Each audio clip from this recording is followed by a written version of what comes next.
Hello once again, everybody, and thank you for joining me in the Bettor's Box. It's BangTheBook.com's MLB betting podcast for Thursday, April 18th. I am your host, Adam Burke. This and every edition of the Bettor's Box presented by our friends over at DSI Sportsbook. Sign up at DSI using that promo code BTB and the number 200. You'll get a 100% deposit match bonus for the sportsbook up to $500. Same thing for the live casino at BetDSI. It's only a game until you bet it. Monday, Thursday format here with the Bettor's Box, as you know. Coming up on Monday, another edition of the Monday Mailbag. So if you've got questions for me, you can reach out on Twitter at Skating Tripods or Adam at BangTheBook.com via email. Also, if you want to get on the list for notes from the show, about 200 strong with that, you can reach out to me via email, Adam at BangTheBook.com. I'll get you on the list there for the notes. My daily picks and tips piece going on every day over at BangTheBook.com, as well as daily NHL playoff picks from Parker Michaels, NBA game previews from our talented cast of writers, and also once we get to the second round, they'll be putting together their NBA series previews. Same thing for Parker with his second round primer. So lots of great stuff going on for the NBA and the NHL playoffs over at BangTheBook.com. Next week, along with the Monday Mailbag and the Bettor's Box on Monday, I'll do an NFL draft podcast. I'm not sure who I'm going to have on that as of yet, but I'll record that here on Tuesday. So we'll get some prop betting thoughts and just some overall NFL draft thoughts. And of course, we'll be doing our UFC segment with Christian Pina, probably recording that today for tomorrow on Bang the Book Radio.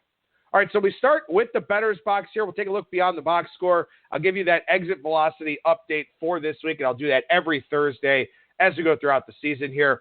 We'll go down the lines, look at some line moves that happened dating back to Monday, give you my pick for tonight's action, and then also a preview of 5 series for the weekend ahead. So let's go ahead and start with a look beyond the box score here. And maybe a little bit selfishly, but we'll start with the Indians and their sweep of the Seattle Mariners. And look, yes, I'm an Indians fan, but I've always been impartial about them on the shows and in the write-ups, both with their season win total previews and also with the daily picks piece. And I'm not just talking about this because it's the Indians, but also because the Mariners here, offensively, a lot of people were expecting some regression. And that happened here on this 6-game homestand. They faced the pitching staffs in not just the American League, but all of Major League Baseball.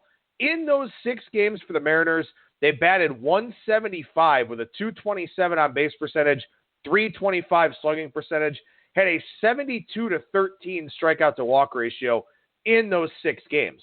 Prior to that, as they started 13-2 on the season, they had a .295 batting average with a .370 on base, .565 slugging percentage, a 139-61 strikeout to walk ratio in those 15 games. So, look, when you face good pitching, your offense probably isn't going to do as much.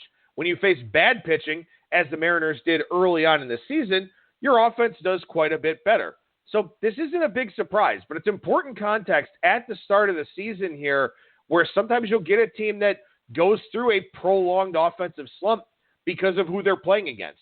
If they go in the tank against teams like Toronto or Texas or somebody like that, that's a little bit different. But facing the Indians and the Astros, that's a challenge for any offense. I don't care who you are. The Indians and Astros very capable of shutting down the Yankees or the Red Sox, something like that.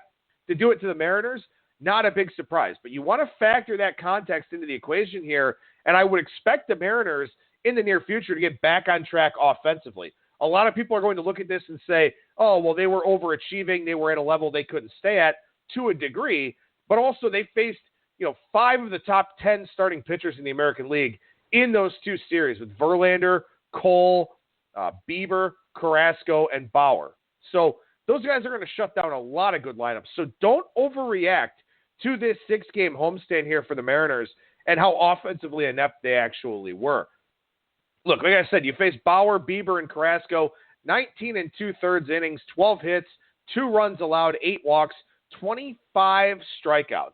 That's the reason why the Indians are staying alive here so far with this relatively inept offense, is that their starting rotation is just that good. And also their bullpen pretty strong to this point. Saw Nick Whitgren throw 2 solid innings, picking up the save in yesterday's game. Indians bullpen, 2.68 ERA, 3.75 FIP, 4.33 xFIP, 81.2% left on base percentage. So some regression will be coming for this group, but Keep in mind here that xFIP is all out of whack this season with the juiced baseballs. So xFIP is not a good indicator for a lot of different things here this season, bullpens especially, because some of those guys may have higher fly ball rates, but they're not going to give up home runs to the degree that starting pitchers do. So you really don't want to look at xFIP almost at all here this season. Looking at the Mariners and their pitching side of things here, Yusei Kikuchi and Mike Leake and Eric Swanson actually pitched pretty well in this series here. 18 innings, 15 hits, 6 runs allowed, 3 walks, 14 strikeouts. It's hard to get swept when you get that kind of pitching line from your 3 starters, but that was the case here for the Mariners. And, in watching some of their games here recently and in watching this bullpen a little bit in this series, they've got a decent bullpen. Brandon Brennan's got really good stuff. That changeup is a plus pitch. Anthony Swarzak's had some success at the big league level. Connor Sadzek looks pretty decent. Zach Roskup is okay. Roenis Elias looks okay. I think this Mariners pitching staff may be a little bit underrated. So as people look to fade this offense here, I think this pitching staff, in particular at home in the safety net of T-Mobile Park, I think this pitching staff is a little bit underrated by the markets out there. I thought the Mariners were underrated coming into the season. I'm upset with myself for not playing that season win total over. But I think the Mariners right now, a little bit better than people expected in all facets of the game. You got to give Scott Servais and Jerry Dipoto a lot of credit for that. I think this team may have a little bit more staying power than we originally thought. And it's important to talk about things like that because, again, they just went 0-6 on this homestand. So a lot of perception bias coming into the equation with the Mariners right now with some of their recent results. The Yankees swept that 2-game series from the Red Sox. Look, all the talk is about Chris Sale right now, and I understand that. And Nate Eovaldi was okay yesterday. Eduardo Rodriguez hasn't been very good. I want to talk about this Boston offense. What the hell is going on with this group? 3 runs scored on 11 hits in this series. Their offense for the season now, 229 batting average, 300 on base, 374 slugging percentage. This is not at all what we would expect from the Boston Red Sox. And it's not a contact quality thing. They're 4th in Major League Baseball right now in average exit velocity at 89.7 miles per hour. They're trailing the Yankees. We have a 251, 338, 457 slash. The Rays, we have a 269, 346, 454 slash. And the Brewers, we have a 263, 344, 475 slash. And here's the Red Sox, 4th in exit velocity with a 229 batting average, a 300 on base, a 374 slugging percentage. So what's the problem? Well, first of all, they're hitting a lot of ground balls this year at high velocities. They're 3rd in ground ball exit velocity. Only Oakland has hit more ground balls so far this season. Of course, they've played the 2 extra games there in Japan. But Boston, 14th in average exit velocity on fly balls and line drives. And that's a problem right there. The league batting average on fly balls and line drives this season is 456. The Red Sox are 28th at 392. League average weighted on base average on fly balls and line drives, 566. Boston, 26th in weighted on base average at 485. So this is a team that needs to start elevating the baseball a little bit more, but also a team in line for a lot of positive regression on those batted ball types. This is not a Red Sox offense that will continue to play this poorly. Obviously, weather plays a little bit of a factor in cold weather cities here in the month of April, but with the juiced baseballs, as things warm up, the Red Sox offense is going to get this thing turned around. How quickly that happens, I'm not entirely sure, but I can promise you that will be the case. It's a very thick limb to go out on, obviously, but again, like I'm saying here, they are well below league average in a lot of categories here so far. So my guess is that their offense gets really, really white hot for about 2 or 3 weeks. They make up all the ground that they're trailing right now. So watch out for that. If you start to see signs from this Red Sox offense, jump on that over train, jump on that team total over train, because this is an offense that, I talk about degrees of regression. It's a very important betting concept here for me as it pertains to sabermetrics. Their degree of regression is very, very high offensively. They will get better, and it will happen in a hurry. So we'll wait and see when that actually starts to take place. But the Red Sox offensively here, I would expect some very quick gains in the very near future with that group of hitters. One more series to talk about here beyond the box score. The Cubs and their sweep of the Miami Marlins. The Marlins only scored 2 runs in this series. They're only 3-10 at home now, and that's a problem because if the Marlins want to win games this year, at home is where they're going to have to do it. The market has taken a bath backing the Marlins at home here so far. So we'll get to a point in time here very soon where the Marlins will be quite underrated at home. Right now, that's really not the case because we're seeing a lot of line movement on them, and offensively, they're just not particularly good. Yu Darvish, still not a great start for him. He did get the win, did only give up 2 runs, but allowed 8 base runners in 5 2/3, had walk problems once again. Not a real great look for Darvish, even though he did only allow the 2 runs. I'd be very careful with him over his next few starts. Probably still look to fade him in those outings. Marlins, not good against Jose Quintana or Cole Hamels. 14 innings pitched, 15 strikeouts there, 10 hits, didn't draw a walk, didn't score a run. The Marlins have been really bad against lefties here so far this season. I believe their strikeout rate now up in the 32 or 33% range against lefties. That's not good for them because typically they're a right-handed heavy lineup. They have some measure of success against left-handed pitching. That has not been the case here this season so far at all. It's just a bad look all the way around for the Marlins offensively. Now, from a pitching standpoint, Sandy Alcantara. I've talked about him a few times here on the show so far. Talked about him in my write-ups for his starts over at bangthebook.com. So far this season, he has allowed 11 hits with an exit velocity of 80 miles per hour or lower. Second on that list is Pablo Lopez, who has allowed 9 hits on batted balls of 80 miles per hour or lower. Nobody else in Major League Baseball has allowed more than 6 such hits. And again, when you look at exit velocities of 80 miles per hour or lower, league batting average is very, very small. It's in the 150 type of range.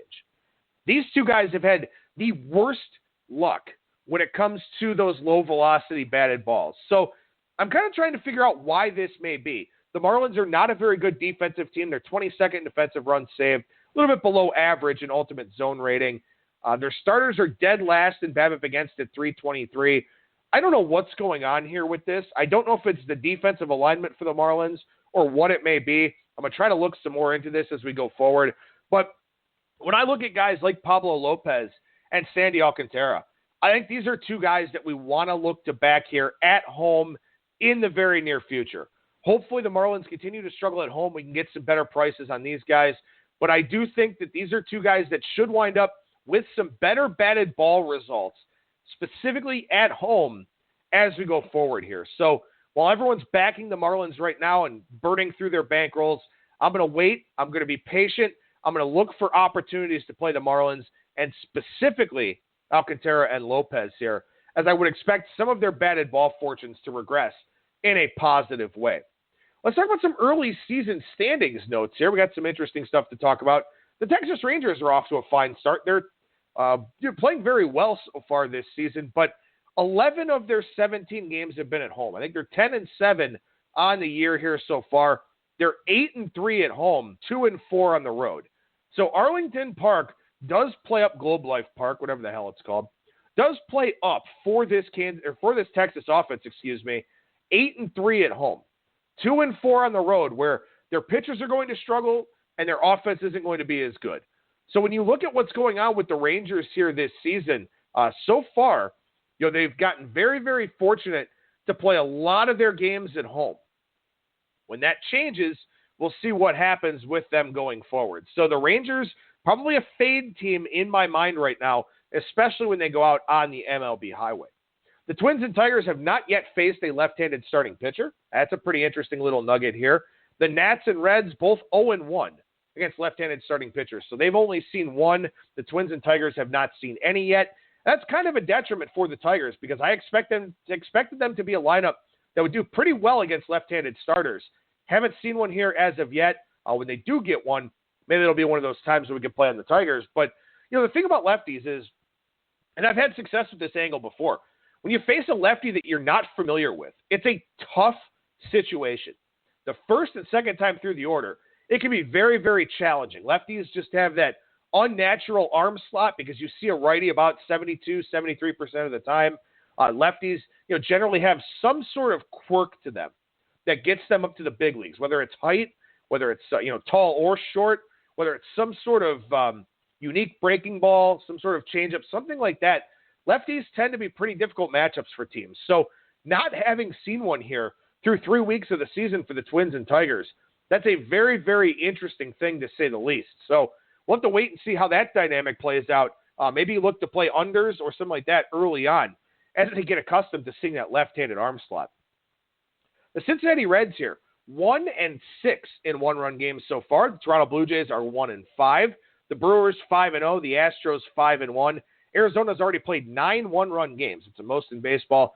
They're 4-5 there with those. But we'll start to see people playing against those Pythagorean win-loss outliers, things of that sort here. Teams that, the Brewers, for example, are 12-7 with a negative run differential. Market probably going to keep coming in against them. The Reds, as I mentioned, 1-6 here in one-run games. And also for the Reds here, they've played 14 of their 17 games against teams with 500 or better records. Now, part of that, of course, is because the Reds are 5-12, but also because they've run into some pretty good teams here in the early part of the season. They're 2-12 against teams 500 or better, 3-0 against teams with a losing record. The Rays, 14 of 18 against teams with losing records, although, again, part of that because they're 14-4 on the season. So keep an eye out for this. Some teams have played a very high level of competition so far. Other teams have not. That's going to have a pretty significant impact here on what we see with these teams in the early going. So that'll be something that you want to follow along with here as we get a greater sample size. The Braves, they're 2-7 against teams with a winning record, 7-1 against teams with a losing record. The A's, same thing, 2-7 against teams 500 or better, 9-3 against teams with losing records. And you will see this. Typically, a lot of the better teams in baseball play to around 500 against 500 or better competition and beat the hell out of the bums. A lot of teams do that. It's never a surprise when it happens. But obviously here early on in the season, if you're playing bad teams, playing good teams, you're probably not going to look as good. So you definitely want to factor strength of schedule into the equation as we keep going forward here as sample sizes get a little bit bigger. The Rockies 0-5 at Coors Field here so far. They are winless at home. One other quick note about the Brewers here, 12-4 against National League teams. They were swept by the Angels on the road in interleague play. That's not a team that they would plan for. And I've talked about this a lot with the Milwaukee Brewers here and their pitching plans and their contact management strategies and things of that sort. They know the hitters in the NL, and specifically the hitters in the NL Central, very, very well. They're not going to focus as much of their attention on these teams in the American League. So I think the Brewers potentially, maybe we saw a little bit of a sign of things to come with them being a fade team here against American League competition when it comes to interleague play. So that'll be something that I'm kind of looking at here. Maybe we'll have to fade them some because they just won't have the same level of information, the same level of planning and preparation going into those games here against lesser teams. You know what? Furthermore, as I think about it here and as I think about this point, perhaps the Brewers are a fade team against really bad National League teams. Maybe they're a fade team against the likes of the Giants or the Marlins or something like that because they're going to prep for the teams they expect to see in the postseason and the teams in their division. So even a team like the Padres, for example, maybe that's a good team to back against the Brewers. Maybe the Diamondbacks, because they're not a playoff team for this season. The problem with the Diamondbacks is they're very right-handed heavy. Brewers, a right-handed heavy starting staff. But you get the point that I'm trying to make here in that I think the Brewers focus a lot of their attention, a lot of their game planning on division rivals and potential playoff opponents. So maybe you look to fade them when they play these lesser teams and play interleague play. That could be a pretty strong angle there with Milwaukee, who, by the way, not only do they have these pitching plans for their starters, they also have 3 relievers in the top 13 in average exit velocity against. And Josh Hader's gotten even better this year, throwing harder. So the Brewers, again, their bullpen, very, very strong once again this season. Talking about juiced balls, and I had a tweet about this yesterday. Pitchers on the season so far have a 195 slugging percentage. They've already hit 8 home runs.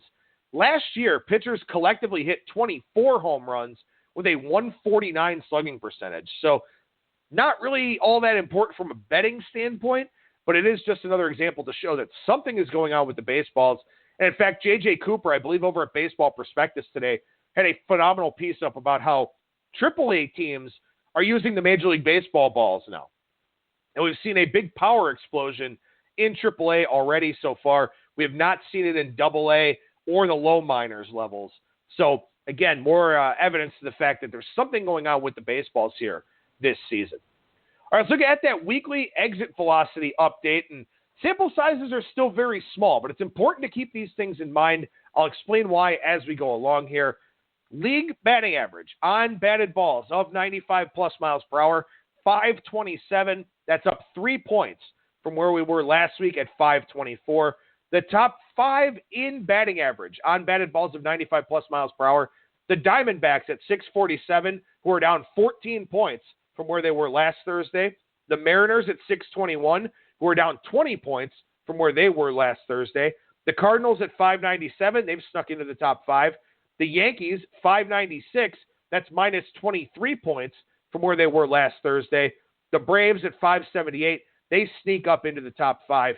The teams that fell out of the top 5, the Nationals, who are down 54 points, and the Astros, who are down 28 points. So what are we seeing here? Again, I've talked about this before. You're looking for degrees of regression. You're keeping in mind that a lot of teams and a lot of players fall within a certain range of outcomes relative to the league average. So again, the Diamondbacks and Mariners still 1-2, although I think last week it was the Mariners that was number 1. It wasn't the Diamondbacks actually. But again, the Diamondbacks down 14 points, the Mariners down 20 points. The Yankees were in the top 5. They still are, but they're down 23 points. Nationals dropping 54 points. Astros dropping 28 points. So this will level out. Teams will regress to the mean. How far they regress to the mean depends on the talent level of the team, certainly. There are some sample size noise things here early on in the year. But again, the teams that were in the top 5 last week all dropped in batting average. All of them. All 5 of them. Couple newcomers got into the list with the Cardinals and the Braves. Cardinals largely doing that because they made a lot of hard contact in that series there against the Brewers, had plenty of success there. But again, I would expect these 5 teams to drop again going into next week, or we'll have some different teams in the top 5 here. The bottom 5 in batting average on batted balls of 95-plus miles per hour. The Tigers at 424, still at the bottom of the league, but up 31 points from last week.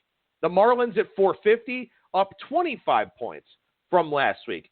Giants at 455, they're plus 9 points from last week. Red Sox at 466, Mets at 469, both getting into the bottom 5 here this week. The Phillies were in the bottom 5 last week. They went up 52 points. They're no longer in the bottom 5. Neither are the Rockies, who went up 17 points.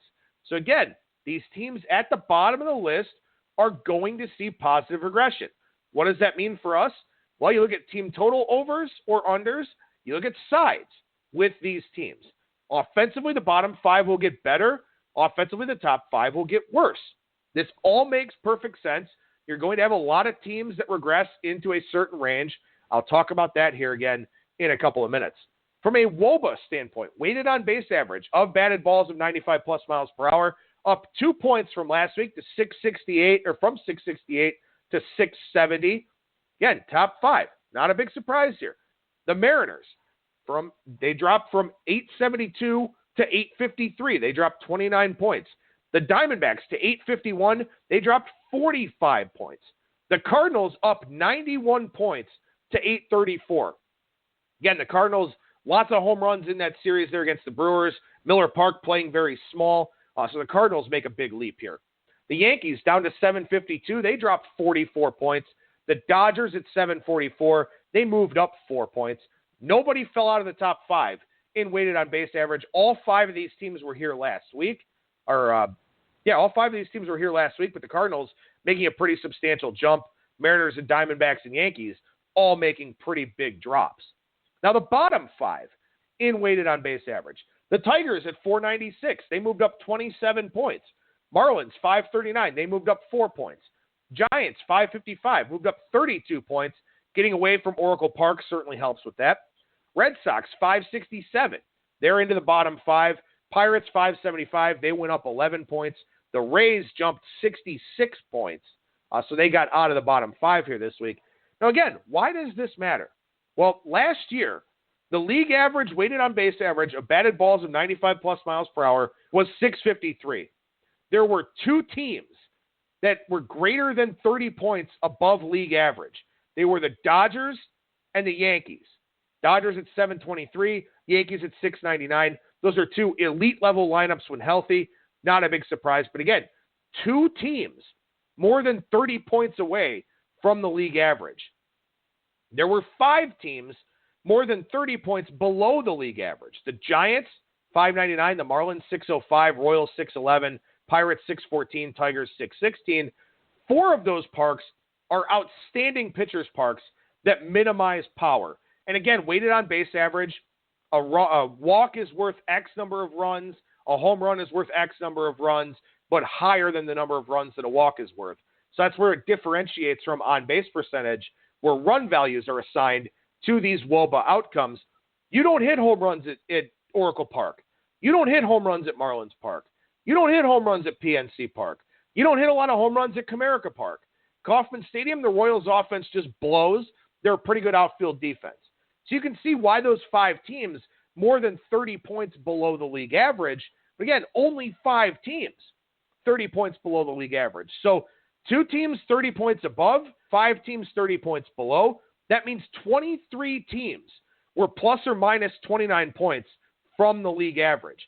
Early on in the season here, you see a lot of teams well above or well below the league average.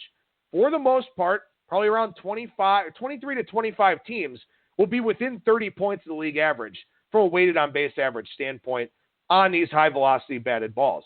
So again, that means you can play team total overs or unders. You can play sides on or against these teams because that regression is very, very likely to come. Now, you'll get it from a batting average standpoint. Last year's league batting average on batted balls of 95-plus miles per hour was 524. Two teams were more than 30 points above that. The Dodgers at 558, the Reds at 555. You know how many teams were more than 30 points off of the league batting average of 524 on high-velocity contact? Zero. The lowest was the Pittsburgh Pirates at 500. So you see the point I'm trying to make here. I know I'm giving out a lot of numbers, a lot of different conceptual things. Again, the notes, adam@bangthebook.com. But what I'm saying is that overall, on high-velocity contact, the contact that does the most damage, 95-plus miles per hour, teams fall into a certain range. All teams almost fall into a certain range somewhere in the plus or minus 30-point area. So that's why I update this week after week after week, because we can find these outliers that we can either follow or fade from a team total standpoint or from a side standpoint with the expectation that they will get better or worse. This is part of regression analysis handicapping. This is why I use the data, the metrics, and the numbers that I use. So hopefully all of this makes sense. If you have any questions about it, at Skating Tripods on Twitter, adam@bangthebook.com via email, and also to get on these weekly notes, adam@bangthebook.com, how you hop onto that list. All right, let's take a look down the lines here. Talk about some line moves from Monday till now. Monday, we saw that Luis Castillo move with the Reds against the Dodgers. That was Clayton Kershaw's first start of the year. We saw that move early in the morning, and then that line came back.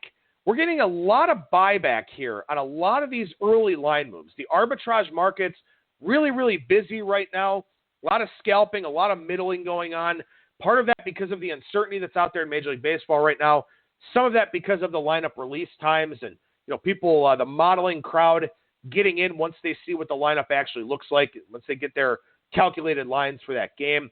A lot of interesting things in the betting market where we're not seeing the ERA and XFIP line moves to the same degree. We're seeing a lot of early line moves come back up to around where the original number was. It's been a very fluid market, a very interesting market, a much different market from what we've seen over the last few years. So some of that may just be the inefficiency and the uncertainty of both bettors and the odds makers. I think a lot of that is just people scalping back and forth, playing their arbitrage opportunities. It's probably one of those things where, and I've told you this before, the MLB betting market is really run by a handful of groups that do a lot of arbitrage, a lot of middling, a lot of scalping. They're going to get out in front of a number, then they're going to risk-free play back at it after pumping a lot of money into the marketplace. So we're seeing a lot of that here this year, a lot more buyback than I've typically seen. So I'm guessing that those groups are being very, very active out there right now in the betting markets. On Tuesday, we saw a little bit of money come in on Nick Pivetta. Again, a high ERA, low FIP, low XFIP guy. Not a whole lot. In fact, he got sent down after the game. So that was a pretty interesting development there for the Phillies. We saw Marlins money come in at home on Tuesday. It's come in a lot. That was against Yu Darvish. That was the Pablo Lopez start. As I mentioned, the Marlins now 3-10 at home.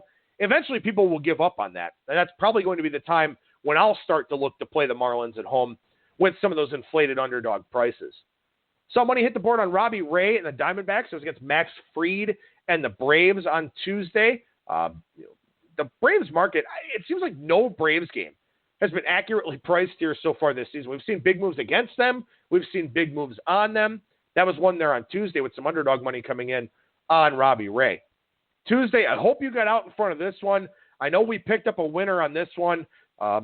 Wish I would have played the John Gray side as well in the article. But we saw a big John Gray move on the Rockies against Nick Margevicius and the Padres. And Margevicius wasn't even that bad in that start. Just saw some of that regression. He's still a regression candidate. Hopefully you got out in front of that one, got John Gray at plus 130. That was one where we did not see the buyback. We saw a holding position of that closing line value from the marketplace. And I hope you got in front of that. And really, that's the point of this segment, to help you isolate guys that are going to see line moves so that you can hop into the market, get the best of the number, decide if you want to buy off of it, if you want a partial hedge, if you want to hold your closing line value. That's really the point of this down the line segment. So what I'm trying to do with this exercise here is get it in your mind. There are certain guys that you want to look to back on the overnights right away because lines are going to move on them. We saw money come in on Shane Bieber again, and this will probably continue to happen. Shane Bieber, a guy that, probably he's not the household name of this Indians rotation, but with his different pitch usage now, he's been elevated quite a bit. That was a bad opening number with Mike Leake in the minus 120 range. Bieber and Indians money hit the board, was victorious there in that one.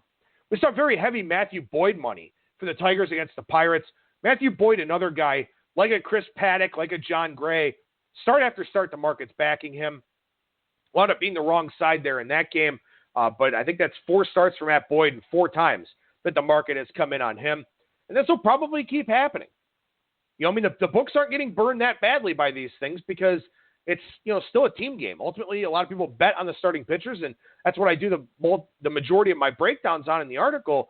But unless they're getting really smoked by a guy, they're not making too many adjustments here at this time of the year. So I would expect that we still continue to see that Matt Boyd money hit the board. Wednesday, we saw heavy Zach Wheeler money against Jake Arrieta and the Phillies. Wheeler's had a couple of bad outings here so far.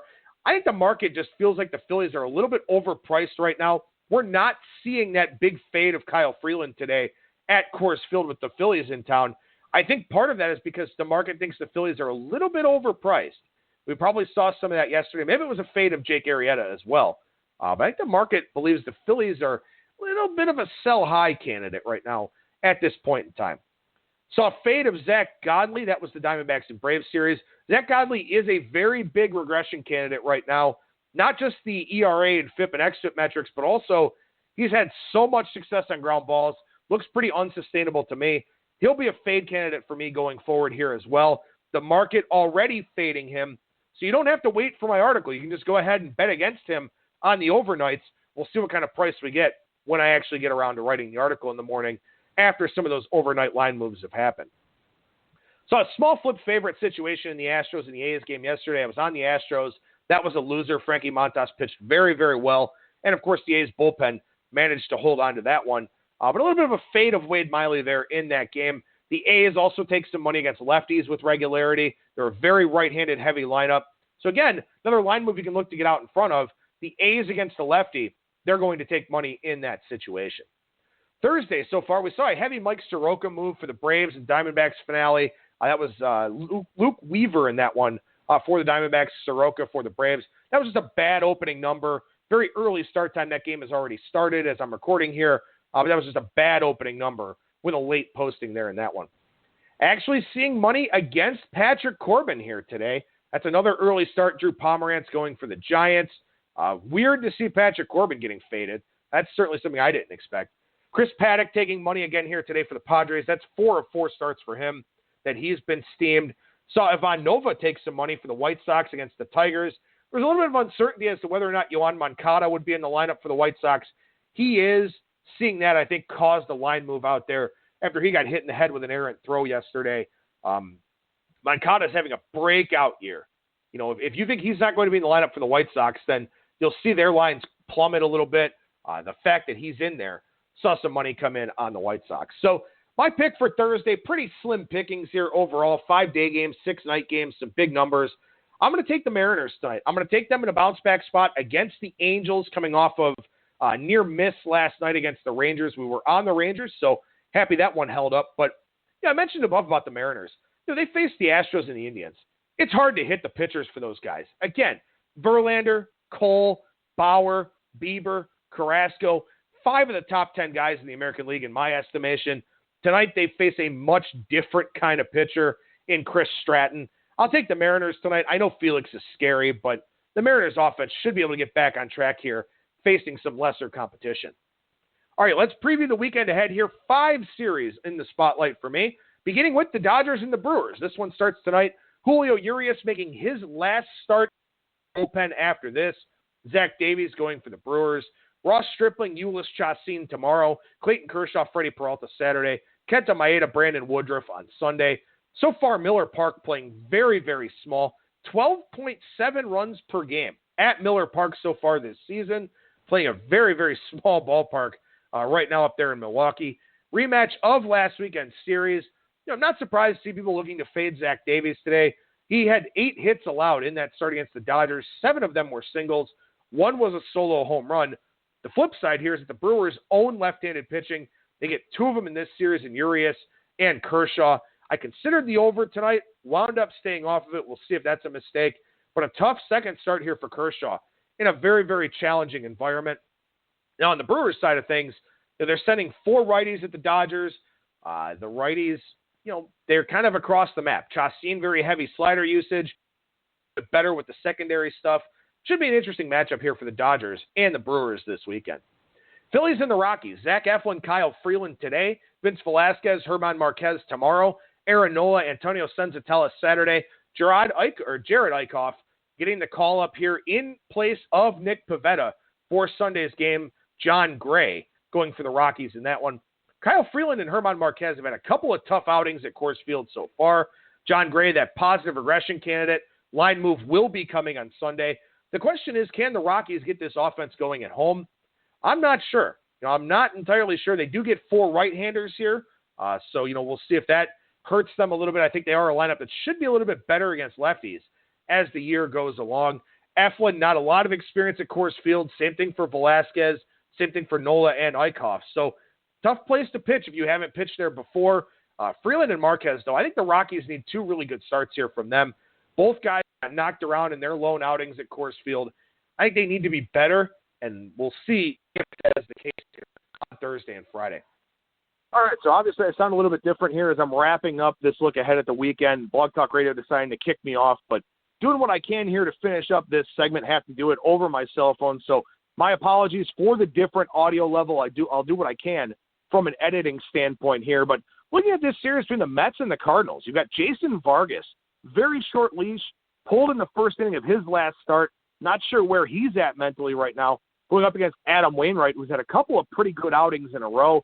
Got to figure we see a line move on Wainwright there in that one, even though he's a little bit scary of a guy to back as well. Jacob deGrom, Miles Mikolas on Saturday. Noah Syndergaard, Dakota Hudson on Sunday. Hudson's allowed a lot of hard contact this year. Regression hit in his last start. We'll probably see a Mets line move on Sunday with Syndergaard going up here against Hudson. Look, the Cardinals have made lots of high-velocity contact. They've had a lot of success, but a lot of that is against fastball-heavy starting pitchers. The Mets don't really have that here with deGrom and Syndergaard, and if those guys throw a lot of fastballs, a couple of the better fastballs in Major League Baseball. So I think this is a really interesting series for a variety of different reasons. A Cardinals bullpen in line for regression, a Mets bullpen that should probably be a little bit better than it is. I think this could be an interesting series.